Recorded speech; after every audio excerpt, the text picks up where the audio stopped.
আলোচনা করা হয়েছে, আলোচনা করা, ওয়াজ নিষেধ করা একটা ইবাদত, ওয়াজ নিষেধ শোনাইটা একটা ইবাদত। তো ওয়াজ নিষেধ করতে হলে একটা যোগ্যতার দরকার হয়, আর শুনে ওইগুলো বোঝার জন্য একটা যোগ্যতার দরকার হয়। তা আমরা তো, আমার সাহেব বলতেন উম্মাতের মধ্যে কোনো যোগ্যতা নাই, সব প্রকারের যোগ্যতা নবী মুহাম্মদুর রাসূলুল্লাহ সাল্লাল্লাহু আলাইহি ওয়াসাল্লামকে দিয়ে আল্লাহ প্রেরণ করছেন। এই জন্য নবীর সঙ্গে যোগাযোগ করে বসতে হবে, তার যোগ্যতা অর্জন হবে। সেই যোগ্যতা দিয়ে যিনি বুঝবার জন্য চেষ্টা করেন ওনারও বুঝাইতে সহজ হয়ে যায়, আর যারা আমরা বসি বুঝার জন্য তাদেরও বুঝিয়ে সহজ হয়ে যায়।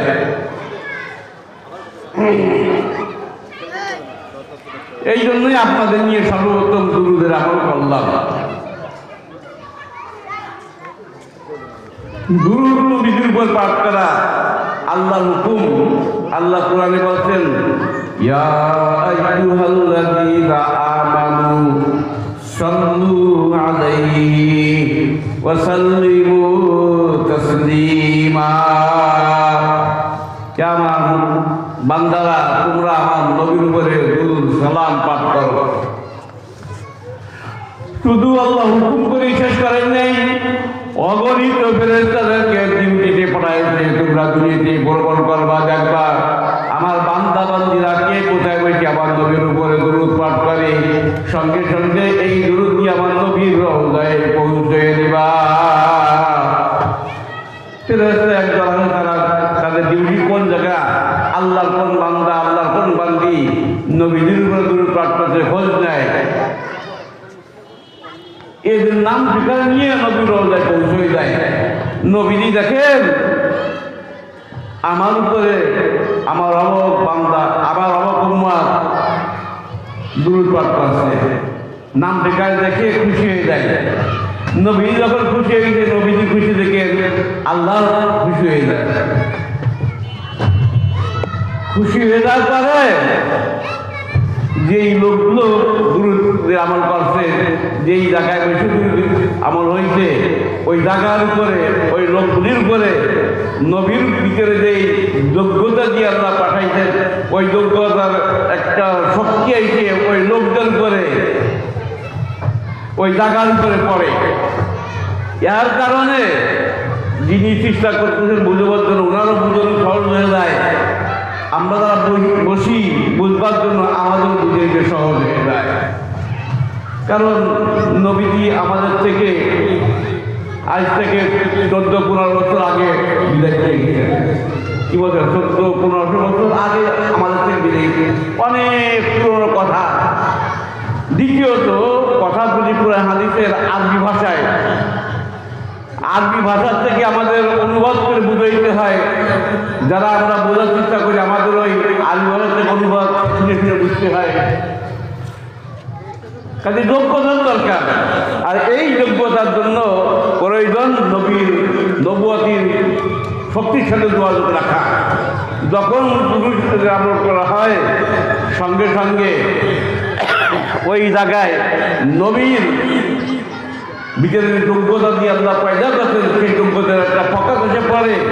এই কারণে যিনি বুঝতে চেষ্টা করছেন ওনারা বুঝতে সহজ হয়ে যায়, যারা আমরা বুঝবার জন্য বসছি আমাদের বুঝিনি সহজ হয়ে যায়।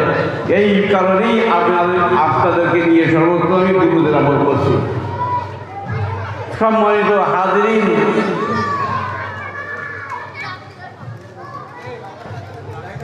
অনেকে আমরা মনে করি কি দূরের থেকে শোনা যাচ্ছে, ময়দানে যাওয়া লাগবে কেন? না, ময়দানে অবশ্যই আগে লাগবে।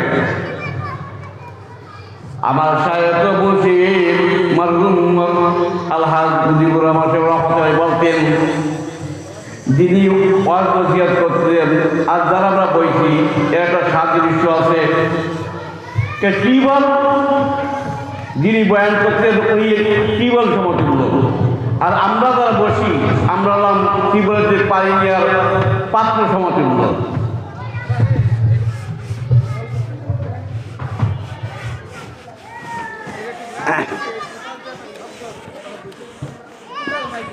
এই এখন মুসা বন্ধ করো, মাগরিবের সময় মুছে ফেলো।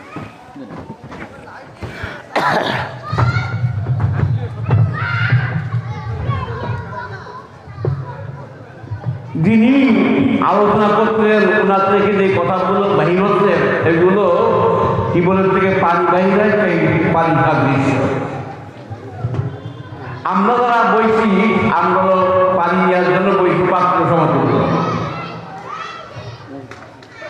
এখন এই টিউবওয়েলের চাপ দেওয়ার আগে আমি যে জগটা নিয়ে আসি বা কলস নিয়ে এসি পানি নেব, টিউবওয়েলের পানি যেখান থেকে মুখ যেখান থেকে পানি বাহির হয় ওই জায়গার সাথে যে আমার কলস বা জগের মুখ নালায় রাখছি, পানি কি কলসের ভিতরে যাবে? কি করে দূরে রয়েছে সেই কলসের ভিতরে পানি যাবে? জগ দূরে রয়েছে আর টিউবওয়েল চাপতেছি, পানি কি ভিতরে যাবে? কি করা লাগে? টিউবওয়েল চাপ দেওয়ার আগে টিউবওয়েলের মুখ যেখান থেকে পানি বাহির হয়েছে তার সঙ্গে আমার কলস বা জগের মুখটা লাগাই দিতে হবে। তো দূরেই থেকে তো বললো কি কলসের জগে পানি নেওয়া সম্ভব হয় না, প্যান্ডেলের বাহির থেকে যদি শোনা যায় কিন্তু ওই বরকত নেওয়া যায় না, এই জন্য ময়দানে আসতে হয়। সম্মানিত হাজরিন, আমরা আসছি, আমরা পাত্র সমতুল্য কি নেব? কোরআন হাদিসের কথা নেব। যাবে কোথায়? আমাদের প্রত্যেকের শরীরের ভিতরে দিল নাম করে একটা পাত্র আছে, ওই পাত্রের ভিতরে কথাগুলো যাবে। তো টিভির যখন আমি পানি নেব, জগ বা কলস তার মুখে যদি ডাকনি থাকে আর ডাকনি না সারিয়ে টিউবওয়েল চাপি, ভিতরে কি পানি যাবে? সব বাহির করতে না। একটু টিউবওয়েল চাপ দেওয়ার আগে কী করতে হয়? কলস বা জগ ওর মুখের ডাকনিটা উঁচু করতে হয়। আমরা যে কথা শুনতেছি এই কথাগুলো আমাদের অন্তরের নাম করে দিল নাম করে একটা পাত্র আছে, তার ভিতরে যাবে। এই পাত্র এরকম ঢাকা থাকে। তো জগ বা কলস এর ঢাকনি তো হাত দিয়ে সরাই দেওয়া যায়, কি বলে? তা দিল নাম করে যে পাত্র, এই পাত্রের ঢাকনি কি হাত দিয়ে সরাই যায়? যায় না। এই জন্য এই দিল নাম করে যে পাত্র ঢাকা আছে ওই ঢাকনি আবার উঁচু করতে হবে, সরাতে হবে, তারপরে কথাগুলো ভিতরে যাবে। কোনভাবে সরাবো? আল্লাহ তার ব্যবস্থা দিয়ে দিয়েছে কোরআন শরীফের মধ্যে।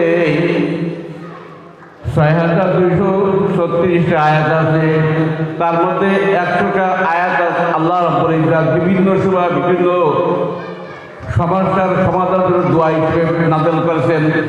এই যে কোরআন হাদিসের আলোচনা শোনার মধ্যে আমরা বলছি, এই সময় বসার জন্য একটা আয়াত আছে, আয়াত পড়ে বসতে হবে। আমার সাথে সবাই বলেন, বিসমিল্লাহির রহমানির রহিম, রব্বি ইশরাহ লি সাদরি ওয়া ইয়াসসির লি আমরি ওয়াহলুল উকদাতাম মিন লিসানি ইয়াফকাহু কওলি। কোরআন শরীফের একটা আয়াত, সাথে একটা দোয়া। কি দোয়া? যখন ছাত্র উস্তাদের সামনে বসবে পড়তে, কিতাব তুলে এই দোয়া পড়তে। সাধারণ মানুষ উলামায়ে কেরামদের সামনে যখন বসবে শোনার জন্য এই দোয়াটা পড়ে এই এক লাখ করে বসবে, তাহলে কি হয়? পড়ার সঙ্গে সঙ্গে দেল নাম করে পাত্র, এর পাত্রের উপর যে ডাকনি উঁচু হয়ে যায়, এরপরে কথাগুলো সব দেল নাম করে পাত্রের ভিতরে ঢুকে যায়। এই জন্যই আপনাদেরকে নিয়ে আমি দুরূদ আমল করছি, যাতে যোগ্যতা এসে নবীর যোগ্যতা এসে আমাদের উপরে পড়ে।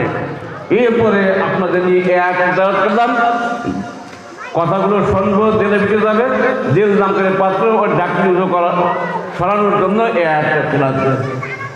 সম্মানিত হাজরিন, মাহফিলের শুরুতে এই আমলগুলি করিয়ে বসবে, অনেক লাভবান হয়ে যায়। শুরুতে আমলগুলো না করলে বসলে বেশি লাভবান হয়ে যায় না। এই জন্যই শুরুর মাহফিলের শুরুর আমলগুলো এই। আল্লাহ রাব্বুল ইজ্জত আমাদেরকে এই দুই দিন ব্যাপী মাহফিলে শুরু থেকে শেষ পর্যন্ত যে কথাগুলো উলামায়ে হযরতের জবান থেকে শুনবো, স্মরণ রাখবো, আমল করবো, অনেক লাভবান হচ্ছে। সবাইকে আল্লাহ তৌফিকই বলে আমিন। মাহফিলের উদ্বোধনী কিছু কথা বলতে হয়, এই আমলগুলো করার জন্য আপনাদের সামনে আমি সাংস্কৃতিক কথাগুলো পেশ করলাম। এরপরেই পর্যায়ক্রমে উলামায়ে কেরাম আসবে, আপনাদের সামনে বয়ান করবেন। খুব ধ্যান খেয়াল করে শুনবেন। যেখানে কোরআন হাদিসে আলোচনা হয়, কোরআনে আলোচনা হয়, ওই জায়গায় আলোচনা থেকে আলোচনার সঙ্গে যোগাযোগ হয়ে যায়। রসুলের হাদিসে আলোচনা হয়, নবীর রওজার সাথে যোগাযোগ হয়ে যায়। আমরা এই শুরুতে কোরআন তিলাওয়াত হয়েছে, নবীর উপর দুরূদ পাঠ করা হয়েছে, আরশের সাথে নবীর রওজার সাথে মজলিসের যোগাযোগ হয়ে গেছে। ইনশাআল্লাহ আরশের থেকে বরকত আসবে, নবীর রওজার থেকে ফয়েজ বরকত আসবে। আমরা অনেক লাভবান হতে পারবো। এই জন্যই শুরুতে আপনাদের দিয়ে আমলটা করলাম। আল্লাহ রাব্বুল ইজ্জত আমাদের সবাইকে বুঝবার, আমল করবার তৌফিক বলার আমিন। আখিরু দাওয়ানা।